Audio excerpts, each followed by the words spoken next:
tidak bertempat. Tidak ada tempat yang mampu menampung Allah. Betul? Betul?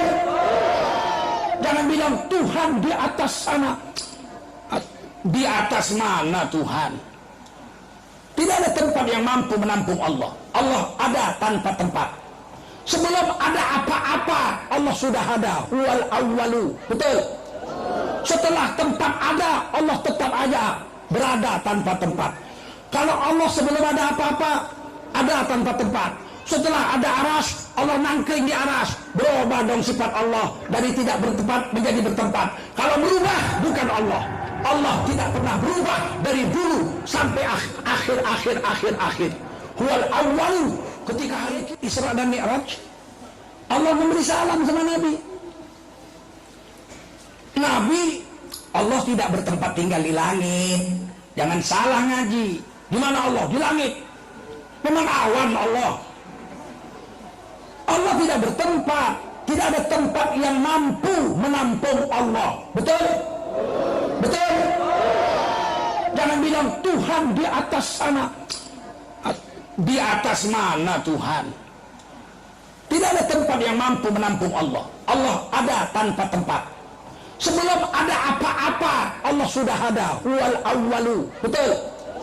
Setelah tempat ada, Allah tetap aja berada tanpa tempat. Kalau Allah sebelum ada apa-apa, ada tanpa tempat. Setelah ada aras, Allah nangkring di aras. Berubah dong sifat Allah dari tidak bertempat menjadi bertempat. Kalau berubah, bukan Allah. Allah tidak pernah berubah dari dulu sampai akhir. Huwal awwalu. Ketika hari kiamat semua hancur, Allah tetap ada tanpa tempat. Huwal akhiru. Paham? Al-zahir, Allah ada memang.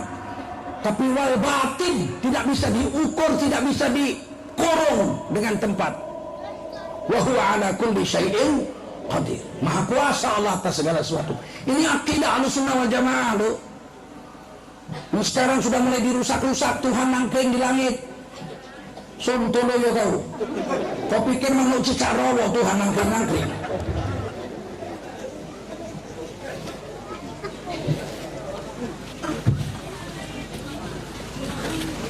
Waktu Isra dan Mi'raj, Nabi ke langit, iya. Sampai ke Mustawa, betul. Sampai lewat Raf-Raf, betul. Sampai kaki aras, iya. Allah di situ, tidak. Jadi kenapa Nabi Muhammad harus jumpa Allah di sana?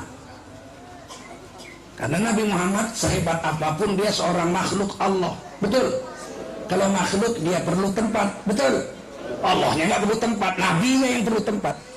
Sama dengan Nabi Musa dapat wahyu kitab Taurat. Nabi Musa disuruh naik ke Gunung Tursina. Allah kirim wahyu di Gunung Tursina, di puncak Gunung Tursina. Wattini wazzaitun waturi sinin. Bukan berarti Allah bertempat tinggal di Gunung Tursina. Di situ turun wahyu untuk Nabi Musa. Loh, kenapa mesti pakai tempat? Karena Nabi Musa tetap saja manusia. Beliau makhluk, perlu Allah nggak perlu tempat. Masjid ini disebut rumah Allah. Betul? Betul? Baitullah, rumah Allah. Betul?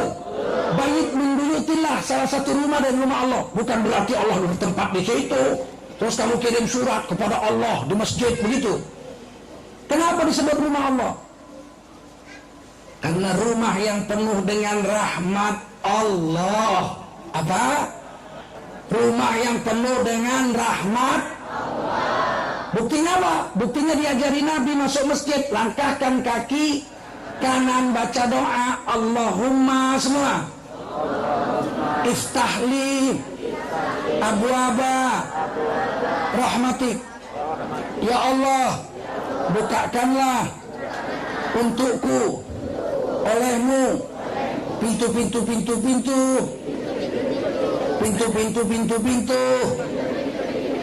rahmatmu. Pintunya aja banyak, rahmatnya pasti lebih banyak. Orang Jawa itu begitu, kalau tanya banyak, nggak banyak itu. Tidak banyak, banyak. Itu bahasa Jawa mantep ya, bahasa Jawa itu. Bilang banyak cukup aja. Istrimu cantik? Cantik. Nggak cantik itu. Coba istrimu cantik. Wow, cantik.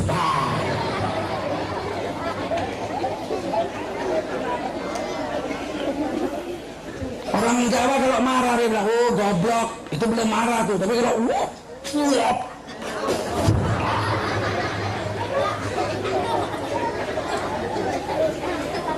pintu rahmat di masjid kalau pintunya saja banyak, pintu rahmatnya banyak, pasti rahmatnya lebih banyak. Itu memang bahasa paling enak tuh bahasa Jawa. Bilang banyak cukup tambah u. Kalau orang lain nggak begitu. Kalau Melayu banyak tambah sekali. Oh banyak sekali. Kalau orang kau melala kel, pakai kel. Betul nggak? Melala kel. Itu kalau orang Karo. Begitu Nabi sampai langit, Maha Suci Allah dari memerlukan tempat. Nabi memuji Allah. At-tahiyatul mubarakatus salawatut thayyibatu lillah. Pokoknya segala kehebatan, kehormatan, keperkasaan semuanya adalah milik Allah. Saking bahagianya Nabi sampai ke kaki Arash, menetes air dari Arash ke lidah Nabi, lezatnya bukan main. Nabi memuji Allah. At-tahiyatul mubarakatus salawatut thayyibatu lillah. Allah memberi salam kepada Nabi. Dengar salamnya. Assalamu alayka ayyuhan nabiyyu wa rahmatullahi wa barakatuh. Jadi lafaz salam itu Allah yang buat. Assalamu alayka ayyuhan nabiyyu wa rahmatullahi wa barakatuh. Dan hebatnya sampai di langit pun nama Nabi nggak disebut. Langsung Allah bersalam, assalamualaikum, kesejahteraanlah untukmu. Ayuhan Nabi, wahai Nabi. Pangkatnya disebut. Warahmatullahi wabarakatuh. Rahmat Allah dan barokah Allah untukmu.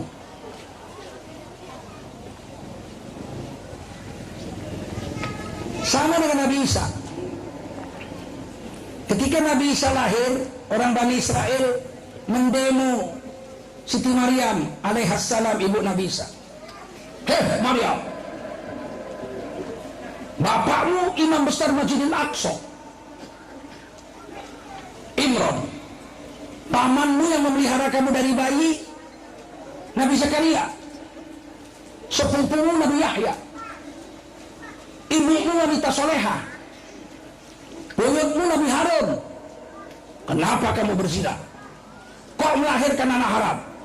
Ngaku, jinah sama siapa? Ayo, ngaku. Ini anak jinah siapa ini? Siti Maryam tunduk anaknya. Nggak mau ngomong. Di pangku anaknya ditunduk. Anak siapa? Jinah sama siapa? Karena Siti Maryam sudah janji. Waktu diperintah malaikat Jibril, kamu harus hamil. Siti Maryam mengatakan, lam yamsasni bashar. Bagaimana aku hamil? Kesenggol aja kulit, nggak pernah sama laki-laki, dikurung seumur hidup dalam kamar, dipingit, nggak pernah jumpa laki-laki seumur hidup. Bagaimana saya hamil? Kata malaikat, qala kadzalik, kamu mesti hamil, ini perintah Allah. Siti Maryam bilang, inni nazartu lirrahmani sauma. Kalau betul aku hamil di perintah Allah, aku nggak mau ngomong. Kalau ada yang nanya anak siapa, biar Allah yang jawab. Yang maha pemurah itu. Begitu hebatnya ini perempuan. Maka ketika ditanya anak siapa, jinah sama siapa, ayo ngaku, ditunjuk anaknya. Orang Bani Israel bilang, mana bisa anak kecil ngomong? Wong endel-endel kok bisa ngomong? Apa kau sepekok kowe? Dia tetap tunjuk anaknya. Tiba-tiba anak itu bicara. Inni Abdullah. Sesungguhnya aku bukan anak zina. Aku ini hamba Allah. Nabi Muhammad waktu di dunia disebut bi'abdihi, hambanya Allah. Siti Maryam punya anak, anaknya mengatakan waktu baru lahir Nabi Isa, ini Abdullah, aku hamba Allah, bukan anak zina. Tahun 325 Masehi, orang Kristen sedunia bikin konsili gereja kedua di Nikea. Diputuskan di situ Nabi Isa diangkat jadi anak Tuhan. Siapa tidak mengakui Nabi Isa anak Tuhan dikejar-kejar dan dibunuh. Kalimat yang keluar dari mulut Nabi Isa baru lahir membantah agama Yahudi. Aku bukan anak zina, aku hamba Allah. 325 tahun kemudian dia membantah agama Nasrani. Inni Abdullah, aku hamba Allah, bukan anak Tuhan. Dua agama ditangkisnya. Satu agama dikuatkannya. Inni Abdullah, aku hamba Allah. Persis yang dibilang di Quran. Inni Abdullah, aku hamba Allah. Atani al-kitab, Allah beri kepadaku sebuah kitab yaitu Injil. Wa ja'alani nabiyya, Allah angkat aku jadi nabi. Dua gelar, hamba Allah dan